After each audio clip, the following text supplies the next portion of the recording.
కిరీటం ముంబైకి చెందినటువంటి సౌరభ్ గారు ఆయన చాలా పెద్ద వ్యాపారవేత్త. ఆయన అమ్మవారికి మహాభక్తుడు. అండ్ ఆయన ఏం చేశారంటే అమ్మవారిని దర్శనం చేసుకొని అమ్మవారికి ఏదో చేయిస్తామంటే అప్పుడు మేము మన కండవల్లి యూనివేశ్వరం రాజు గారు అమ్మవారికి ఏం చేస్తే చెప్తే చేయిస్తారని అంటే అప్పుడు మేము చెప్పామంటే అమ్మవారికి ఎప్పటి నుంచో వజ్రాల కిరీటం అనుకుంటున్నాం.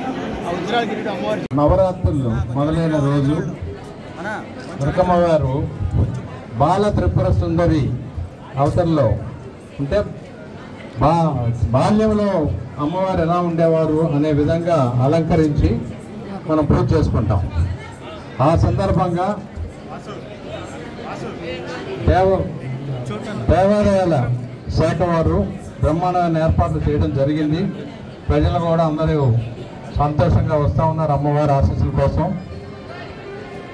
ఆ సందర్భంగా ఈవో గారికి కమిషనర్ గారికి కూడా ప్రత్యేకంగా అభినందనలు చెబుతూ దాంతోపాటు ఈరోజు ఒక గొప్ప శుభదినం కింద మనం ఆలోచించాలి. ఎందుకంటే బాంబే నుంచి ఒక భక్తులు సౌరభ్ వోరా గారు అమ్మవారికి చక్కటి కిరీటాన్ని వజ్ర కిరీటాన్ని అమ్మవారికి విలువతో సంబంధం లేకుండా బ్రహ్మాండమైన కిరీటాన్ని బహుకరించడం జరిగింది.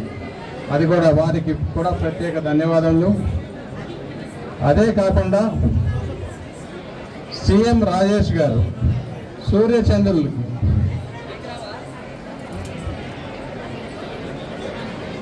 ఈ ఆఫర్లు కూడా బహుకరించారు. వారికి కూడా ప్రత్యేక ధన్యవాదములు.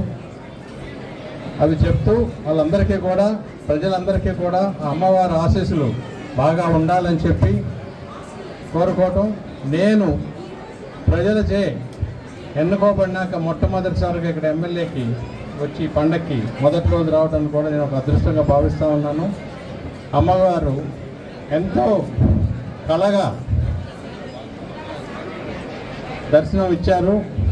వారి దీవెనలు నాకు మన ప్రజలందరికీ కూడా బాగా ఉంటాయని చెప్పి మరొకసారి అమ్మవారికి నమస్కారం పెట్టుకుంటూ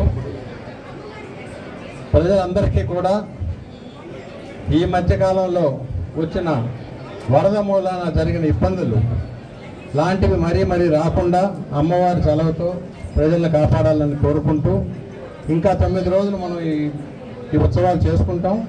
ప్రజలందరూ కూడా సహకరించాలని చెప్పి ముఖ్యంగా పోలీసు వారు ఉన్నది ఇక్కడ సమస్యల్ని సాల్వ్ చేయడానికి పోలీసు వారితో కూడా సహకరించి వారిని బాగా చూసుకొని వారితో సహాయం పొంది ప్రజలు సుఖ సంతోషాలతో ఈజ్ ఆఫ్ దర్శనం అంటే దర్శనం చేసుకొని వెళితే సంతోషంగా ఆహ్లాదకరంగా వచ్చి 9వ తేదీ పర్టికులర్గా ముఖ్యమంత్రి గారు 2 గంటల నుంచి 3 గంటల మధ్యలో వచ్చి అమ్మవారికి పట్టు వస్త్రాలు సమర్పిస్తారు. కాబట్టి మీరందరూ కూడా చిన్న సమస్యలు ఏదైనా ఉంటే కొంచెం సర్దుకొని అంతా కుటుంబ సభ్యుల్లాగా అందరూ ఉండి అమ్మవారి దీవెనలు తీసుకొని వెళ్ళవలసిందిగా కోరుకుంటూ మరొక్కసారి ఏదైనా సమస్యలు ఉంటే ఏర్పాటు చేసిన పద్ధతి ప్రకారం ఇన్ఫార్మ్ చేయండి. తప్పకుండా మీ ఫీడ్బ్యాక్ని జాగ్రత్తగా చూసుకొని వాటిని రెక్టిఫై చేస్తాం. ఇవన్నీ కూడా ఈ ఆభరణం చేసిన గుణశేఖర్ గారు కూడా ఇక్కడ రావడం చెప్పింది. ప్రత్యేకంగా కండవల్లి రాజు గారు చెప్పి చేయించారట. అయితే ఇందాక సూర్యచంద్రులు ఇచ్చింది రాజు కాదండి, ఇంకొకటి రాజు నత్తు ఒక్కర నత్తు ములాకి మాత్రం రాజు గారు సూర్యకుమారి గారు డొనేట్ చేయడం జరిగింది. వారికి కూడా మరొకసారి ధన్యవాదాలు చెబుతూ అమ్మవారి దేవుళ్ళ కోసం ఎల్లప్పుడూ మనం చక్కగా ప్రార్థించుకుంటూ ఈ 9 రోజులు ఉత్సవాలు బాగా చేసుకోవాలని చెప్పి కోరుకుంటూ సెలవు తీసుకుంటాం.